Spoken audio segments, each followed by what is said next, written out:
Ditados ou provérbios populares, por mais que não sejam divinamente inspirados, eles podem agregar muito para nossas vidas. Por exemplo, o famoso ditado: faço o que falo, mas não o que eu faço. Foi popularizado em um livro escrito pelo John Selden, um inglês intelectual do século XVII, num livro chamado Conversa na Mesa. John Selden, ele usou essa expressão nesse livro para levar um ponto. Praticamente o ponto dele é: pratique o que você prega.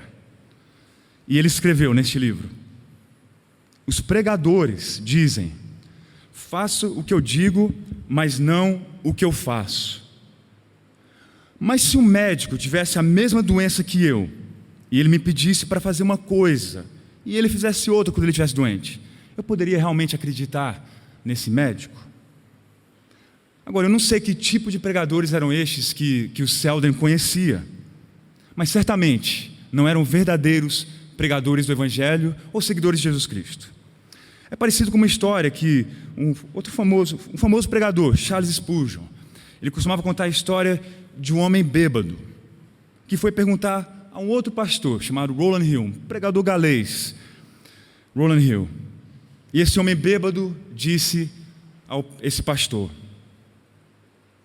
Senhor Hill, eu sou um dos seus discípulos, falando isso todo bêbado. Ao qual o pastor disse: você pode ser meu discípulo, mas não do Senhor Jesus. Discipulado não é apenas palavras, discipulado não é apenas ações. Além disso, discipulado não é apenas eu, Jesus e cada um por si e Deus por todos. Discipulado também envolve discipular outras pessoas a seguirem Jesus Cristo, outros cristãos a seguirem o Senhor Jesus. É como o apóstolo Paulo escreveu em Colossenses, capítulo 1, versos 28 e 29. Vou ler aqui brevemente o texto. Este Cristo nós anunciamos, advertindo a todos e ensinando a cada um em toda sabedoria, a fim de que apresentemos cada pessoa perfeita em Cristo. É para esse fim que eu me empenho, esforçando-me o mais possível, segundo o poder de Cristo, que opera poderosamente em mim, que é justamente refletido na missão dessa igreja, que o Jeff acabou de mencionar, que é ajudar cada pessoa a se tornar um discípulo maduro, que está crescendo na identidade, na comunidade e na missão de Jesus Cristo. E quando fazemos isso, quando a gente investe na vida das pessoas, a gente pode esperar, claro, dependendo de Deus, mas a gente pode esperar que Deus dê crescimento, tanto espiritual e até numérico, em nosso meio, no meio de uma igreja. Essa pregação é uma pregação temática. Claro, a gente acredita no valor da pregação expositiva, o valor de ficar expondo o texto bíblico é maravilhoso. Só que neste contexto aqui especial, a gente vai ter essa pregação temática, que eu vou estar tratando de diferentes versos das Escrituras para falar um pouco mais sobre o discipulado. A gente vai buscar tratar de 5 perguntas aqui, 5 perguntas. Primeiro, o que é discipulado? Já falei um pouco, mas vou explicar um pouquinho mais o que é discipulado. Segundo, como começar a discipular alguém. Terceiro, quem discipular. Quarto, objeções para o discipulado. Se é que poderia ter objeções para o discipulado, mas quais seriam as objeções para o discipulado?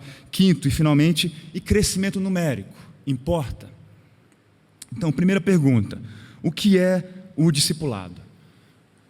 Discipulado, como a palavra disciplina, tem no grego a sua raiz na palavra mathetes, que significa aprender, instruir.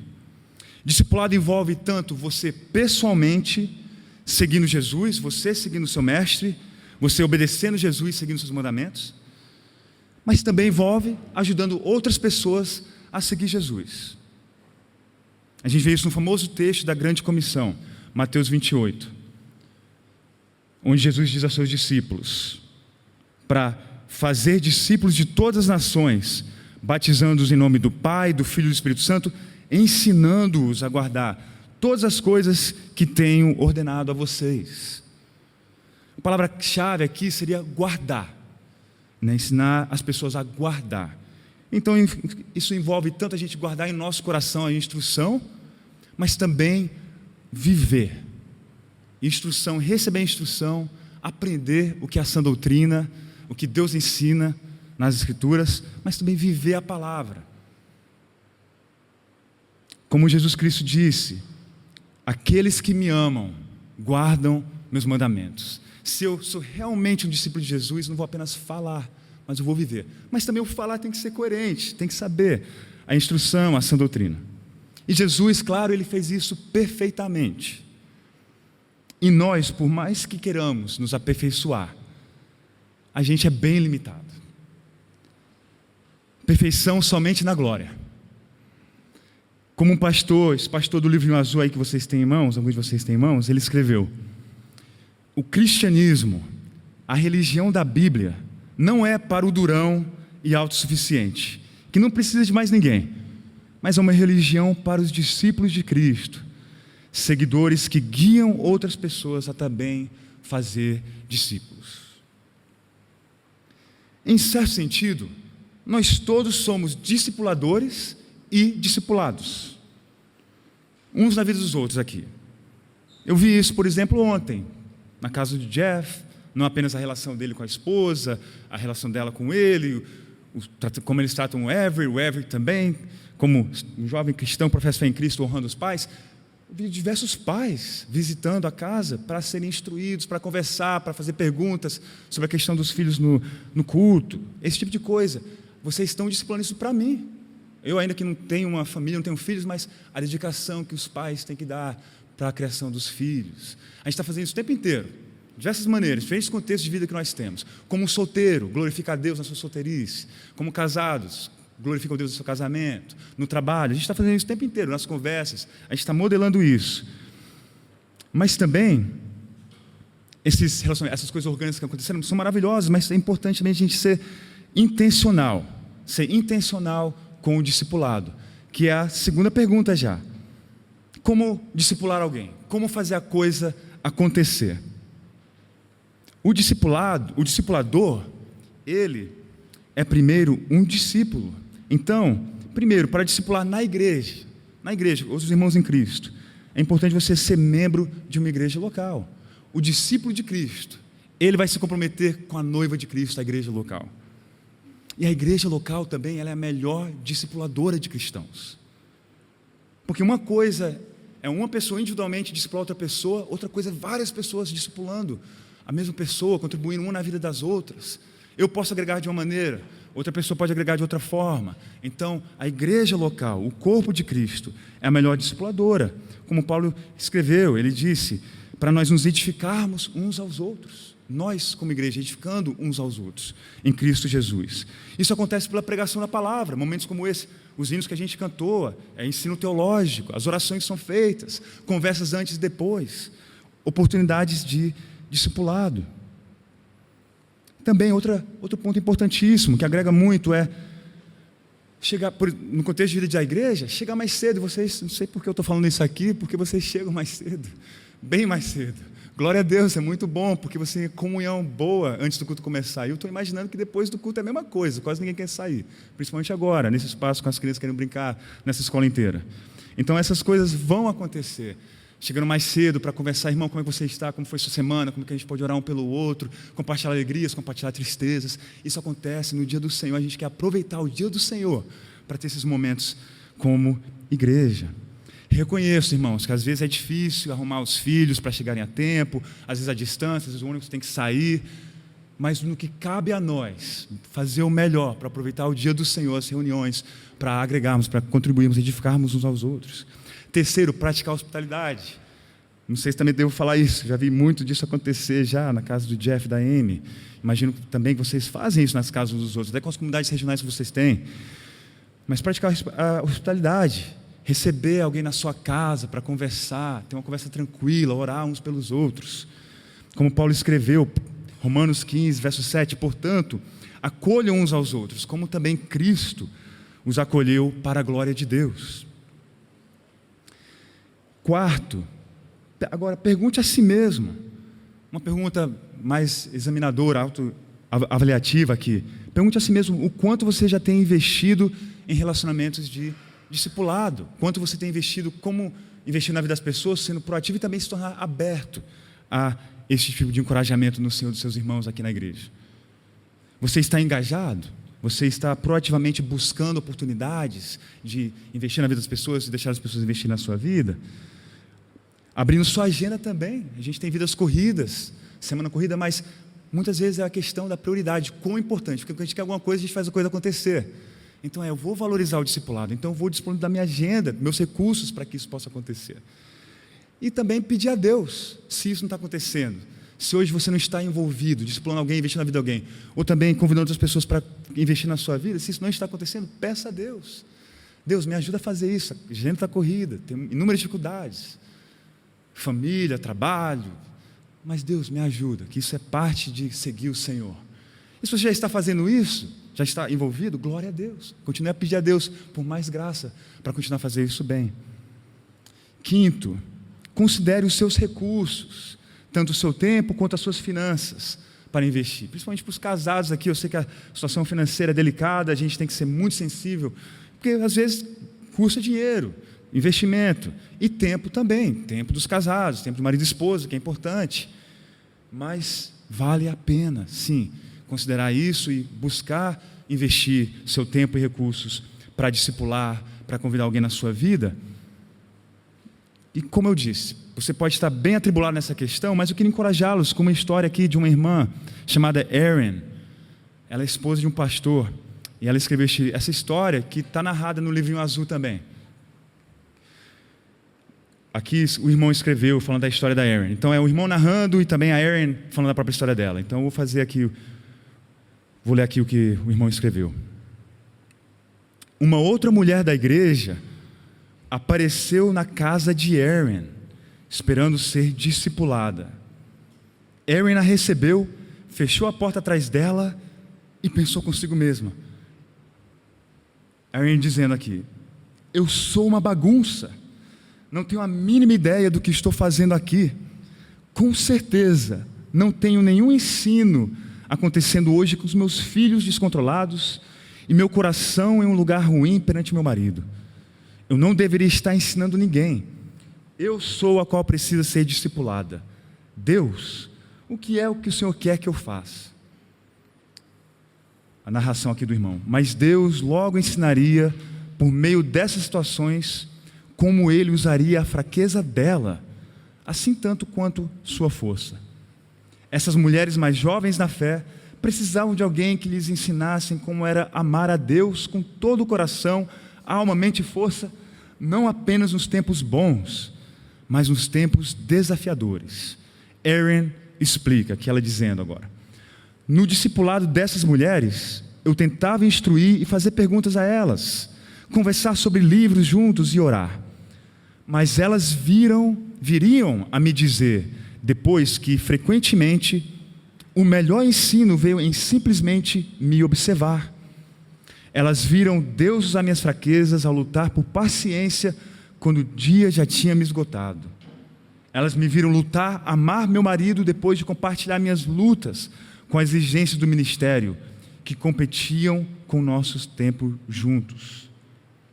O irmão narra aqui: essas mulheres estavam assentadas na primeira fileira, ela observa, enxergando-a como o verdadeiro vaso de barro que ela é.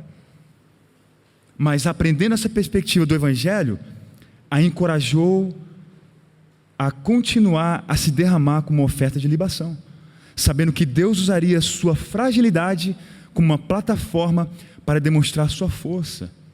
E certamente, vez após vez, Deus se mostrou fiel para suprir tudo que ela precisava para amar e servir essas irmãs mais jovens. A Erin conclui aqui, ela dizendo: anos depois, Deus trouxe uma nova amiga e irmã à igreja, a qual me visitava para passar tempo nas tardes do sábado, enquanto meu marido estava ocupado preparando o sermão. Toda vez que ela visitava, parecia que alguma coisa estava dando errado, desde um piripaque de um dos meus filhos, ao vaso sanitário entupindo e saindo água por todo lado. Foi durante um desses momentos que olhei acima para ela, com um sorriso, confiante do tempo perfeito do Senhor, e disse: você sabe, minha irmã, Deus deve te amar muito para te deixar ver tudo isso. Agora o irmão fecha aqui: esta é a nossa confiança, não que tenhamos o lar perfeito e crianças perfeitas, bem comportadas, mas que no atoleiro e no lamaçal, o Espírito de Deus está trabalhando até em nossa fraqueza. Deus usa nossas palavras para advertir aqueles que estão ociosos, encorajar os tímidos, confortar os fracos e mostrar paciência para com todos. Tudo para sua glória. História maravilhosa essa aqui. E do 6º ponto adiante, tem mais alguns pontos aqui, tipos de perguntas que a gente pode fazer quando a gente se encontra com alguém. Eu costumava encontrar com um pastor que me discipulou, quando a gente almoçava, ele sempre fazia 5 perguntas. João, como está a sua fé? Como está a sua família? Como estão seus amigos?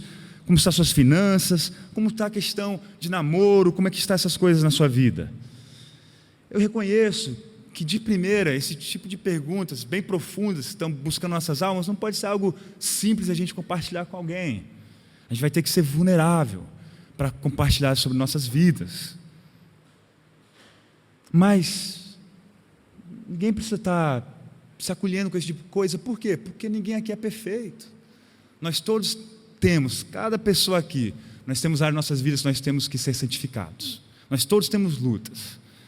Então, faz parte a gente confiar em alguém para confiar essas coisas. E é incrível o quanto Deus nos ajuda, seja nessas questões de trabalho, seja com nossas famílias, seja com nossas amizades, qualquer dificuldade. É incrível o quanto Deus nos dá graça para vivermos vidas piedosas para a glória dEle. Como 2 Coríntios 4:7 diz, temos, porém, estes tesouros, essas coisas maravilhosas na vida cristã acontecendo, para que se veja que a excelência do poder provém de Deus e não de nós. É Cristo trabalhando em nós. É Cristo que capacita o esposo para amar sua esposa sacrificialmente. É Cristo que nos capacita para trabalhar, não para a gente ganhar um nome para nós mesmos, para a glória de Deus. É tudo dele, por ele, para ele. Também, no relacionamento de discipulado, se você está discipulando alguém, fale um pouco sobre você. Claro, você não quer ficar falando sobre você o tempo inteiro. Você quer investir naquela pessoa, ouvir dela, relacionar com a vida dela, encorajá-la. Mas também fale um pouco de você.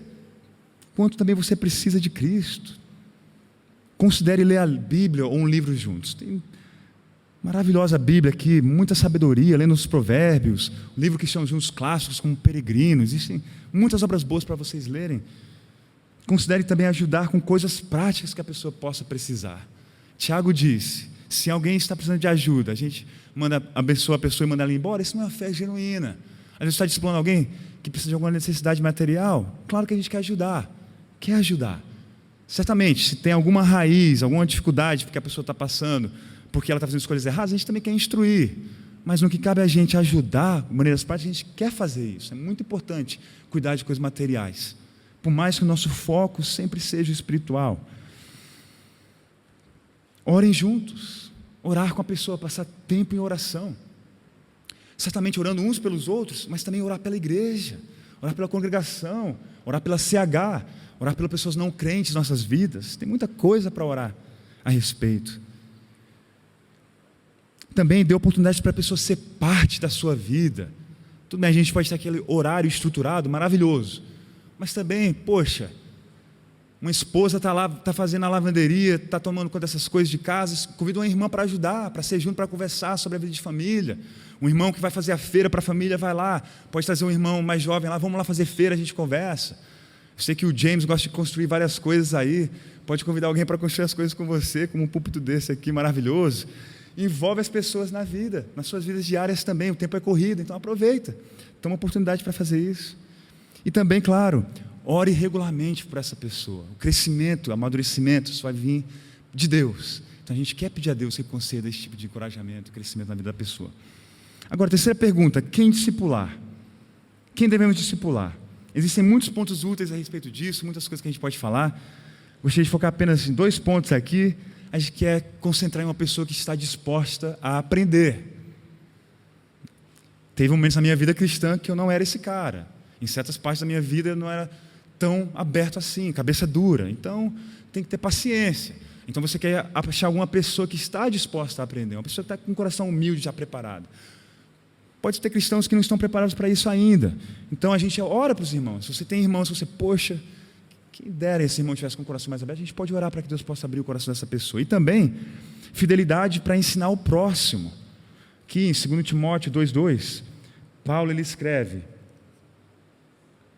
e o que vocês ouviram de mim, na presença de muitos testemunhos, isso mesmo transmita a homens fiéis, idôneos, para instruir outros. Então vamos dizer que a gente tem aqui 10 irmãos, que a gente pensa, poxa, eu posso investir na vida dessa pessoa. 5 estão dispostos a aprender. E desses 5, 2 você vê, pô, o cara vai passar coisa para frente, a irmã vai passar coisa para frente, vai também investir na vida dos irmãos. Você quer investir nessa pessoa que vai também passar coisa para frente. Eu não estou falando aqui de um pragmatismo cristão, não, uma pirâmide cristã, não estou falando dessas coisas, não. É basicamente aqui, Paulo dizendo isso. Porque o irmão que você está investindo, você vai investir em outros irmãos, é mais produtivo assim. Você consegue só discipular um número limitado de pessoas, mas outro irmão pode te ajudar nessa coisa. Então você quer investir em alguém que também vai passar coisa para frente. E da mesma maneira como no ponto anterior, a gente pode orar para que essas coisas aconteçam na vida da pessoa. A gente pode incentivar, olha, passa, não guarda a bênção só para você. Você vai crescer ainda mais investindo na vida de outras pessoas. Agora, quarta pergunta, objeções para o discipulado. Parece uma pergunta bem doida, né? Objeções para o discipulado. Se Jesus mandou discipular, quem é que pode ter objeção para isso? Mas vamos lá. Algumas das objeções talvez vocês já pensaram, eu já pensei também. Primeira objeção: esse discipulador não é ideal. Mas quem é ideal? Quem é? Só Jesus Cristo é ideal. A gente é tudo limitado aqui, não existe nenhum discipulador perfeito. E quanto mais humilde o discipulador se é a pessoa está discipulando, quanto mais a pessoa sabe disso, melhor vai ser, porque a gente está dependendo de Deus, não da gente. Segunda objeção: se uma pessoa sempre ouvir seu discipulador, ela pode não se submeter mais a outras boas autoridades. E realmente, se tem um discipulador que fala que você tem que ouvir essa pessoa e não escutar outras autoridades, posso sair fora, que não é um discipulador decente, não. Porque a Bíblia ensina tanto sobre submissão. A gente submeter aos nossos governos, no lar. É o que a Bíblia mais ensina, submissão a Cristo. Submissão está repleta aqui na Bíblia. Então, a submissão, não ao discipulador, mas a Deus, está escrito, está repleto na Bíblia. Terceiro, tudo isso me parece egocêntrico e arrogante. Pode até parecer, e pode até ser feito de uma maneira arrogante. De um discipulador que pensa, eu sou o super discipulador aqui, eu sou uma máquina de discipular pessoas, a pessoa que se acha o cara. É um erro isso, claro. Não é para ser assim, está longe de ser o caráter dos discípulos de Cristo. Quarta objeção: isso não é ser intrometido e impor-se na vida de outra pessoa, mas um relacionamento de discipulado não é algo que a gente força ninguém a fazer. A igreja não está forçando ninguém a fazer isso. É voluntário. Quinto, não preciso disso. Alguém pode dizer, não preciso disso. Quer dizer, sem dúvida, as coisas mais importantes na vida cristã são autoevidentes. Assim, estou muito ocupado para fazer desse assunto uma prioridade. E se essa realmente é a atitude de alguém, essa pessoa está negando que a própria palavra ensina sobre o discipulado, que a gente é parte de um corpo, a gente precisa uns dos outros, como uma família, a gente está se ajudando de diversas maneiras. Outra objeção: isso é apenas para extrovertidos. Apenas extrovertidos fazem discípulos, apenas extrovertidos estão dispostos a deixar as pessoas envolver na sua vida também. Mas uma pergunta interessante aqui: dos 11 discípulos de Jesus, os que ficaram, os 11 discípulos, todos eram extrovertidos? Cada um dos 11, não tinha um introvertido lá no meio? E eu também diria que um discipulador, um irmão que é introvertido, que quer discipular alguém, talvez pode até ter maior vantagem do extrovertido, porque o introvertido talvez não vai querer investir em 10 mil pessoas, mas o introvertido vai concentrar em poucas pessoas, mas focar bem no discipulado dessas poucas pessoas. Última objeção aqui: eu não consigo discipular, sou imperfeito, sou muito jovem e cometo muitos erros. Mas se alguém está seguindo Jesus, por mais que seja novo na fé, essa pessoa tem algo a agregar para a minha vida, para a vida de qualquer um aqui. Deus está ensinando algo para essa pessoa. Certamente o Espírito de Cristo está nessa pessoa, e Deus chama essa pessoa para investir na vida do corpo. Deus vai usar essa pessoa para agregar de alguma maneira também.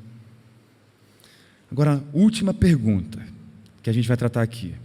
Quinta e última pergunta. O crescimento numérico importa? Eu creio que sim, crescimento numérico é importante. Por que não? Porque a gente não quer ver mais pessoas sendo salvas? Porque a gente não quer ver mais pessoas vindo para uma igreja saudável, que prega o Evangelho? A gente quer esse tipo de coisa, certamente. A gente vê isso na igreja, em Atos, a gente vê isso no decorrer do Novo Testamento, igrejas sendo fundadas, pessoas sendo salvas, a gente vê coisas maravilhosas acontecerem. Glória a Deus por isso.